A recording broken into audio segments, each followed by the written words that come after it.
Welcome back to another episode of Clubs in Trouble. Now, the Vibe Gang members have voted on the next club we are using, and of course it is Tottenham Hotspur, a team that are on the brink of being a giant of English football. They just can't seem to win those trophies, so we are going to take over Spurs today and we are going to begin Project Rebuild. The rules for this challenge are very simple. We can only make up to 3 signings per transfer window.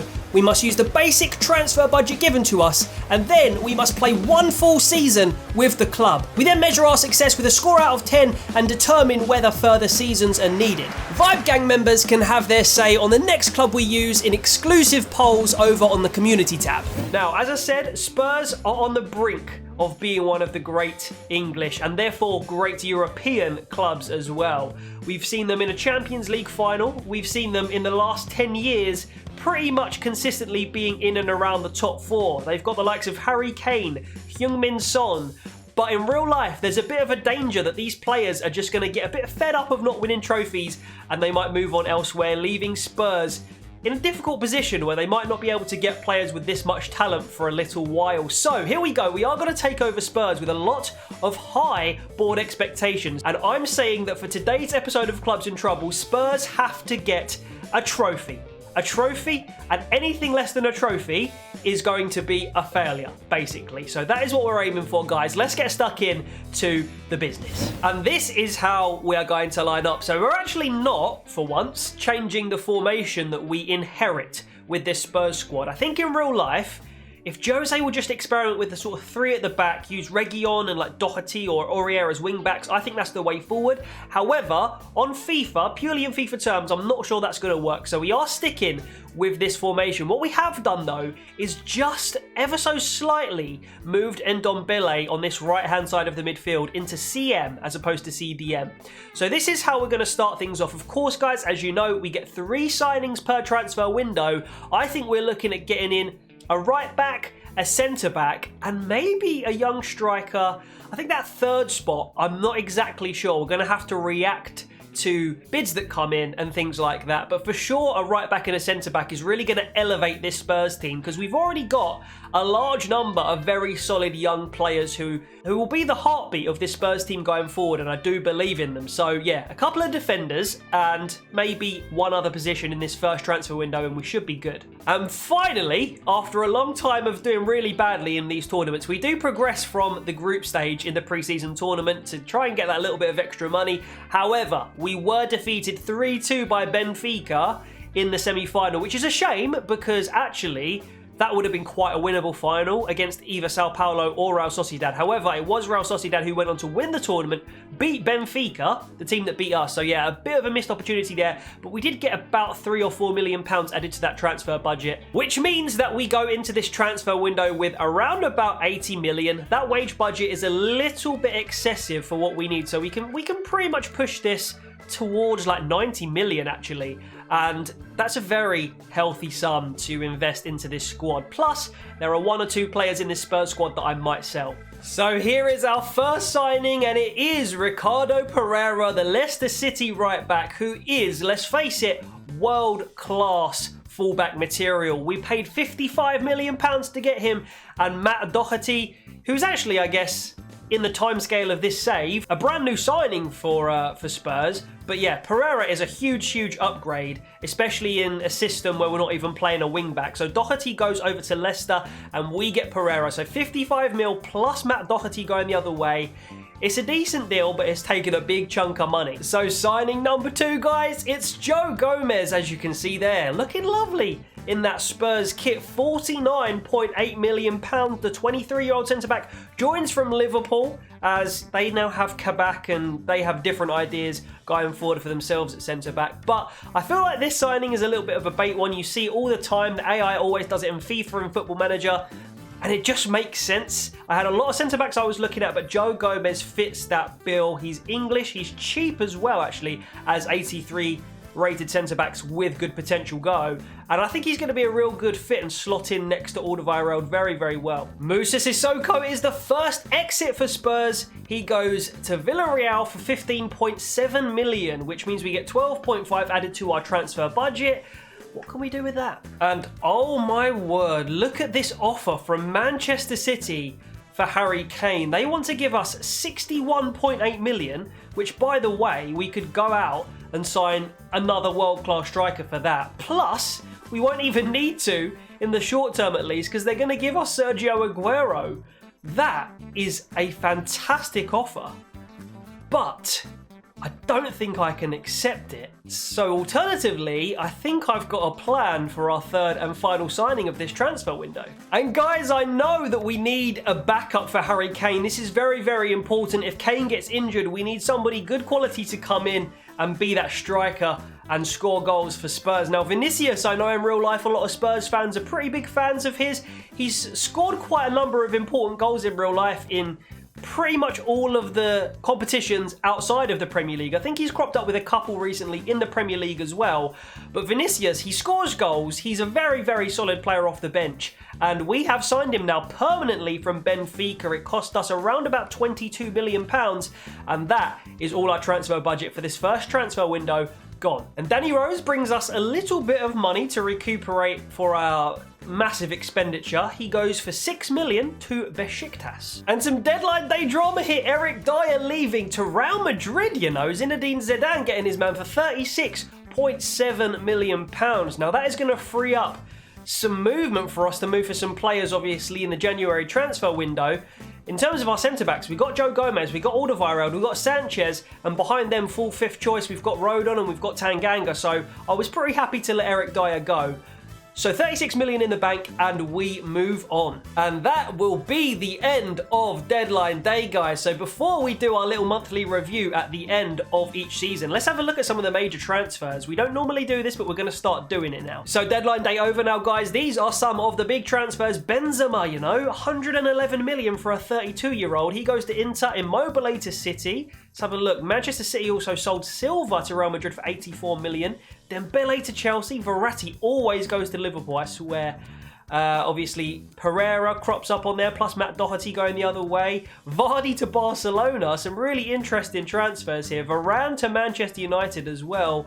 And Maddison to Barcelona. So our squad is looking like so. We have Lloris in goal, of course, captain. We've got Gomez, who slots in at the back now next to Pereira, and that back four is just so solid. I would describe Pereira as a world-class right back. We've got another world-class player in Alderweireld. We've got two more in Kane and Son. By the way, Kane's gone up to a 90. We are looking very good, and we've also got very solid backups as well on the bench and also down here in the reserves. And we are putting our money where our mouth is as well. We got 12 points from a possible 12 in our first 4 games. Let's have a look at the teams we beat to accumulate those points. So we beat Sheffield United, beat Leeds, West Ham as well in a London derby at their ground. Very good result. And then we also beat Everton, which is also can be a tricky fixture. So 4 wins out of 4. Let's see how we can do in September. So this one was with a heavy heart, and Pierre-Emile Højbjerg, we have agreed a deal for him to join Manchester City for £60 million. Now, Højbjerg has been a bit of a revelation for Spurs, to be honest with you. Really gritty, hard-working central midfielder, puts in tackles, and has, pretty much established himself as one of the better players in the Spurs squad this season in real life. However, the only reason I've accepted this is because I've done the calculations, and we can definitely just upgrade Højbjerg a tiny bit and just get like a real world-class CDM in there when Højbjerg does leave. So I promise you, in January, we're going to upgrade that position. Joe Rodon, by the way, joining West Ham on a 2-year loan move when the January transfer window opens. He's not really going to get much game time. He's literally like 5th choice or 4th choice at the very most. So yeah, West Ham might be the club for him to develop a little bit. And this is very unfortunate timing because in the month of September, we started things off with a 2-0 win against West Brom. Then came a Liverpool game, but Harry Kane got suspended in that West Brom game. I think he got a red card. So he wasn't able to feature against Liverpool. We ended up losing that one 3-0. Very unfortunate. Hopefully in the reverse fixture we can get them back at Anfield. But Crystal Palace, we did beat them in the Cup, so we're through in the Carabao and we drew 1-1 to Wolves. So not a disaster, but that 3-0 Liverpool loss was very disappointing. And I wish Kane wasn't red carded beforehand. Oh, and I'm going to be honest, guys, October was on course to be a bit of a dodgy month. Now, we beat Villa, then we could only resort to draws against Burnley and Crystal Palace. We then got knocked out of the Carabao Cup. Now remember, silverware is paramount for the Spurs episode of Clubs in Trouble, so one less trophy to go for now. It's now the League, the FA Cup, and I don't think we're in Europe. We might be, but I'm not sure.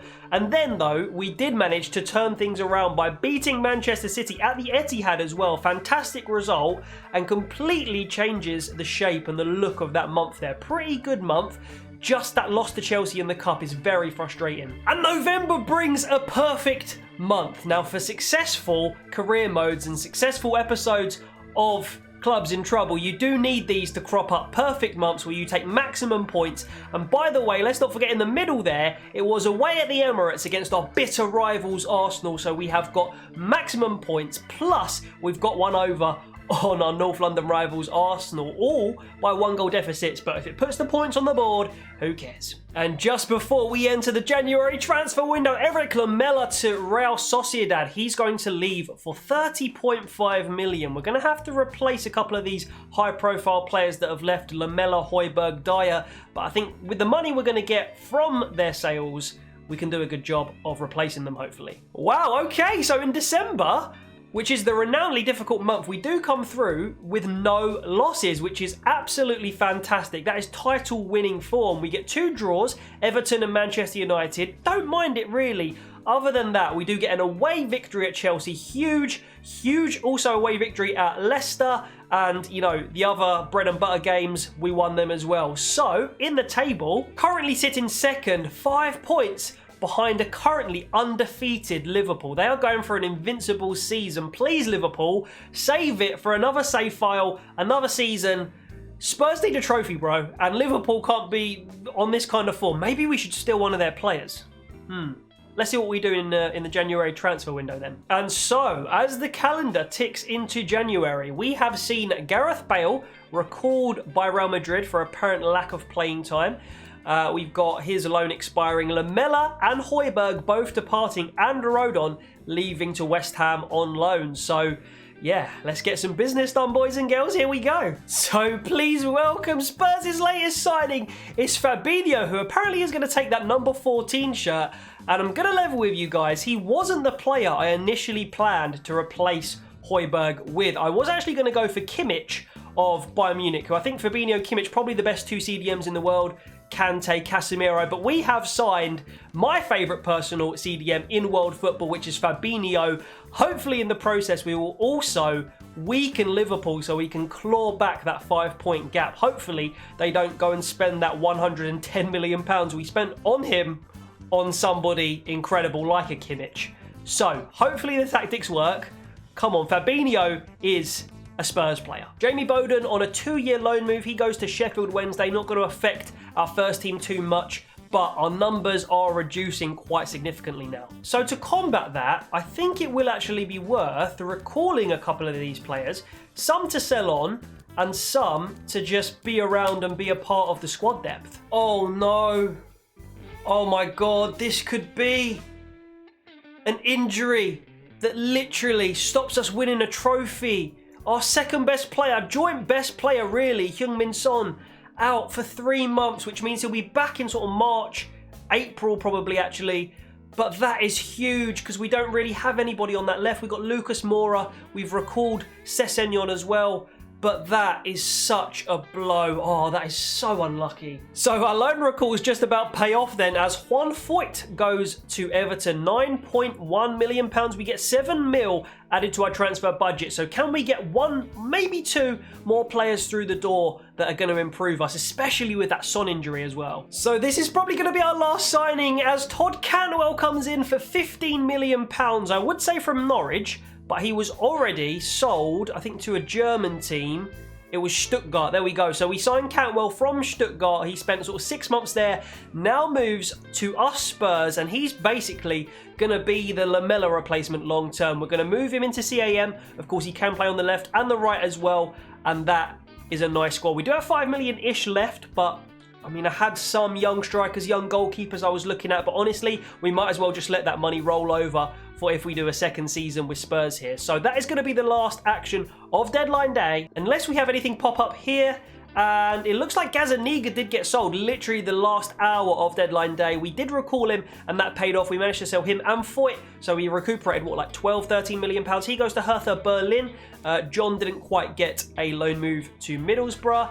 And that is all she wrote. On to the business end of the season now. Can Spurs claw back the points on Liverpool? And by the way, we got Arsenal in round 4.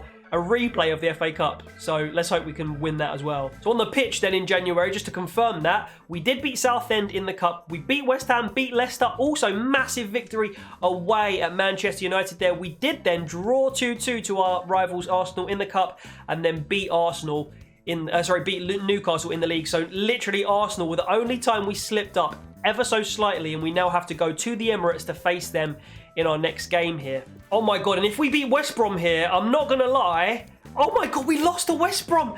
I was gonna say that could be the month that wins us the league title. Wins against Arsenal in the Cup. I know that's not the league, but still huge. Wins against Manchester City and Liverpool at Anfield, and then we end it off by losing 3-2 to Sam Allardyce's West Brom. That is gonna make things extremely interesting at the top. I don't know if we're going to be top at the moment. I'm not going to check until the end of the season, but that could have been the perfect month if not for that banana skin at the end. So unlucky. Oh, and we bounced back absolutely brilliantly there with that month. I mean, we did draw against Brighton, but we did progress in the Cup twice, beating Blackpool and Watford, albeit, you know, lower league opposition. But then that 3-0 victory against Villa means we take 4 points out of a possible 6 in the league. I guess we could have got the 3 from Brighton, but overall, not bad. Still not losing many games at all, so we're probably still in that title charge, but pretty much 2 more months to go now. These are huge, huge games. Chelsea, Arsenal, Man United in the Cup. We have to be winning these. We have to. Also, May looking quite kind on the fixture list, to be honest. Oh my word, April was a very eventful month with those incredibly tough fixtures. We do win the 2 we're kind of expected to, Wolves and Fulham. We then lose at the Tottenham Hotspur Stadium to Chelsea. That is a big blow to our title challenge. But then we bounce back with another win, which means we've beaten Arsenal in pretty much every occasion we've played them, apart from that draw, but then we went on to beat them anyway. We beat them 2-1, and then a 4-0 win at Wembley in the semi-final of the FA Cup gets us to the final. I would imagine against either City, maybe Chelsea, maybe Liverpool. We'll soon find out. But that means that May is the only one that's left, and it is actually Chelsea in the final. So we have to get revenge over them on the 17th there, and that will be the game that we play. Oh my god. Joe Hart, by the way, after spending a season with us, is going to move to Wolves for £1.65 million. We're going to have to get a young keeper through if we do a second episode with Spurs. Oh my word. So, Spurs, top of the table, 2 more games to play in the Premier League, 85 points. Liverpool, I'm not going to even check the goal difference. I want it to be an intense finish. They could match our points tally. I don't know who's got the better goal difference, but it's in our hands now. We've got 2 games. Even a draw from either of these 2 games wins us the title. So our fixtures are against Palace and Leeds. All we need is a point. Spurs, don't bottle it. They are renowned for bottling these types of situations. Palace and Leeds. A win here, a draw here, wins us the league title. Come on, come on, come on. We've done it. We've at the very least given Spurs their first ever Premier League title. Can we do it in style by beating Leeds as well? Let's hope so. I hope we can. And then we're going to move on to Chelsea in the Cup. And we do. We win it 2-0. Oh my word. Spurs have got themselves a Premier League title, guys. Let's have a look at the final standings of the league before we get into this game. So 91 points. We only lost 3 games all season. And they were to like West Brom. I can't remember the other 2. It might have been Liverpool and one other that I can't quite remember. Manchester United actually ended up finishing 2nd. Liverpool dropped down to 3rd. So that Fabinho stealing tactic definitely worked there. Manchester City were the other team that got top 4. Wolves and Chelsea looks like beating Arsenal to Europa League. I don't know if 7th is enough for Europa League this season. Villa, Newcastle, Burnley all had good seasons there. And going down, Brighton, Sheffield United and Leeds, who FIFA still deem one of the worst teams, one of the worst squads in the Premier League in career mode. Interesting. So Harry Kane, of course, top scorer there with 19 goals. Actually quite a modest return for him. 19 goals and 2 assists, to be perfectly honest, but he's still our top scorer. Lots of goals for him. Ali as well, chipping in with 8 goals, 6 assists. Brilliant. We made him a CM, dropped him a bit deeper. Son also with 10 goals and 3 assists, really good from him. You'd actually expect to see that in real life be a bit higher. Fabinho actually ends up with 8 goals. Some of those may have been for Liverpool, and 6 assists. Then Lo Celso, Bergwijn, Reguilón as well, 4 goals for him. Sanchez, Pereira, Vinicius gets 2. I mean, little contribution. We take it, we take it. Gomez gets 1 all the way down, guys, so you can see everybody's. We'll move on to assists, and you can see Dele Alli top there with 12 in all competitions. Amazing. Again, not sure. Oh, wait, no, we didn't transfer him. Yeah, they will all be for Spurs, of course. And then Fabinho with 10 assists in all competitions. Bergwijn, Lo Celso, and then the rest of these players, guys, in terms of their assists. I will always do it by appearances. So you guys, if you really want to delve into the stats of the season, you can pause on any given player and have a look. But we have a trophy in the bag, an amazing trophy, a Premier League title, but now we can get another fantastic trophy, the FA Cup final. So let's go ahead and see if we can get the better of Chelsea. And this is the team we take into it. And to be honest, one word for you lot: elite. This Spurs team is absolutely elite. The fullbacks, 86 and 87. Alderweireld up to an 85. Gomez up to an 86. The perfect partner for Toby Alderweireld in there. Fabinho, genius signing, 89 rated. Dele Alli, who we again dropped deeper into CM because he's a little bit more physical than Lo Celso at 6'2" in height. He's in midfield. Lo Celso is at CAM now. We converted him up there and he's an 86. Son, who unfortunately loses 2 ratings purely due to his injury. It's a bit annoying, but he's still at a very good rating, 88. Bergwijn on the right, who's had a fantastic season. And Kane as a 91 up front. There's the bench, guys. And as you can see, we are looking solid. Let's go and see if we can beat this Chelsea team who have signed Umtiti and Dembele. 2 good signings there. Let's see if we can beat them in the cup final. I think we can do it, but it's going to be tough. Wow, can you imagine Spurs trophyless for years? And we're going to take that trophy we just saw home if we win this match today, as well as, of course, getting our Premier League title, our first ever Premier League title with Spurs in this Clubs in Trouble episode. This could be one of the really, really good ratings that we get at the end of this episode, guys. But let's get into the game. Okay, Pulisic tested by Pereira. Here's Chilwell. Inside to Ziyech. Goes back to Jorginho. Oh, we tried to tackle, but we couldn't. Jorginho's still going in the box. Plays it, but Ricardo Pereira is there and sets us on a counter. Dele Alli on the ball. Looking to release somebody, but he can't quite manage it. Now we've got Lo Celso in that CAM position, who's going to try and find Son on the left wing. Son back to Reguilón. Reguilón back up to Son. No one bursting to get in the box, but we're going to put the cross in behind Mendy. Oh, he does really well to get that. I thought he was going to fall into his own net there for a second as well. Timo Werner bursting through the middle. Good tackle from Reguilón. Bounces back to Werner. Takes a shot. Gomez gets a foot in there and makes the block. Here's Fabinho again down this left-hand side. Surging, looking for support. Not too many players busting the gut. We are playing on fast build-up, so or maybe balanced. But I'm not sure why they're not really getting forward for me. However, it might not matter because here in the box is Dele Alli, left foot. There's the first goal of the game. Dele Alli gets a goal for Spurs to put us 1-0 up in this cup final, and Dele Alli is loving life, rejuvenated here at the club. I guess he loves by now because he's been there so long, Spurs, and he does get our first goal here in the cup final. Good finish, finesse with his left foot, round Mendy, no chance for him. 1-0 to the Spurs. Werner finds Ziyech in some space here. Good tackle again by Alderweireld. So solid at the back there, Gomez and Alderweireld. And it is half-time. Score is 1-0. It's not easy. Werner and players like that are bursting forward, creating chances. Ziyech as well looks dangerous, but we are a goal to the good. And Dele Alli provides it for us with a great left-footed finesse finish. Can we go on and get more goals here? It's been a pretty tight game, as you can see from the statistics. I think we've got the upper hand though. Come on. Okay, we've got the ball. Harry Kane's going to lay it off here to Lo Celso. Oh, his movement was a bit dodgy and we end up getting tackled by Umtiti. The 3 at the back formation, tough to break down.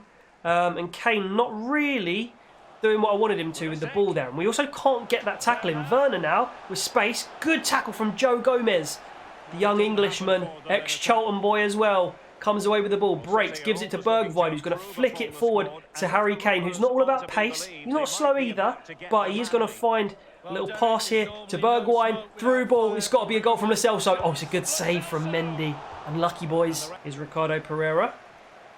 Down the right-hand side, Bergwijn picking up a ball. He's going to try and run in field. Kane looking to beat the offside trap. I don't know if he has done so. It looks like he has. Harry Kane gets his goal, and that confirms Tottenham have their hands on another trophy this season. And it's not the Carling Cup.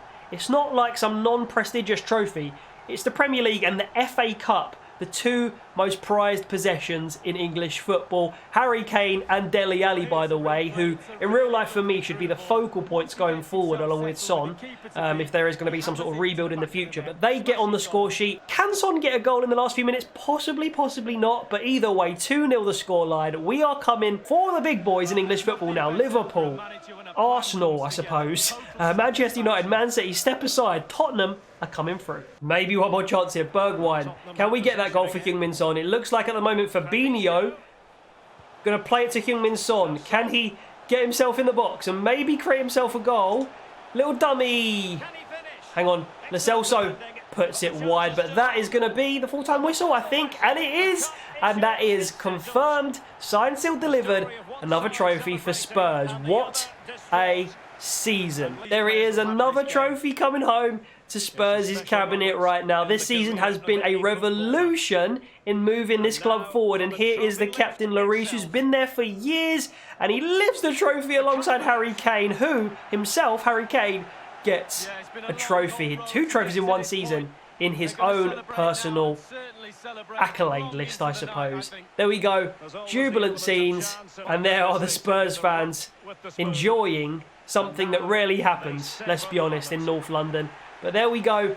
That is the end of our season, guys, and that is the end of the episode. So whilst Hugo Lloris goes and embraces the Spurs fans with that trophy, we are going to turn to Jamie in the editing, who's going to give the final verdict and the score out of 10. So guys, what a season with Tottenham Hotspur. That is by far one of the best seasons of Clubs in Trouble with any club we have ever filmed. And poetically, the only one that comes to mind that was even close to as good as that season we just had was the other North London team, Arsenal, which we did a live stream edition for, so you guys can go and check that out. I think it ended up being about 6 hours of content, so you can check that out on the channel in the Clubs in Trouble playlist and in the description as well. But guys, I think with 2 trophies, considering the sort of curse upon Spurs where they haven't won a trophy for a long, long time, I think we've got to go really upper echelons with this. And the squad we built was insane as well. Really great squad, elite squad that we ended up with. And good depth as well. So I'm going to go, guys, with the 2 trophies that we did win for a 9 out of 10. Now, what could have made it a 10? Probably just bringing home that 3rd trophy, doing the treble with Spurs. That would have been incredible. We did, however, unfortunately get knocked out fairly early on in the Carabao Cup. And also, I think I accidentally disabled European competitions. But if we were to do a second season here and go for that 10 out of 10 with Spurs, we would have the Champions League to compete in as well with this squad that we have built in today's episode. But guys, a 9 out of 10. Thank you all so much for watching another episode of Clubs in Trouble. And by the way, guys, thank you so much for 3,000 subscribers. Please leave a like on the video if you have enjoyed it, and I will see you in the next video or stream, whichever one you choose to watch. Take care, guys. See you later.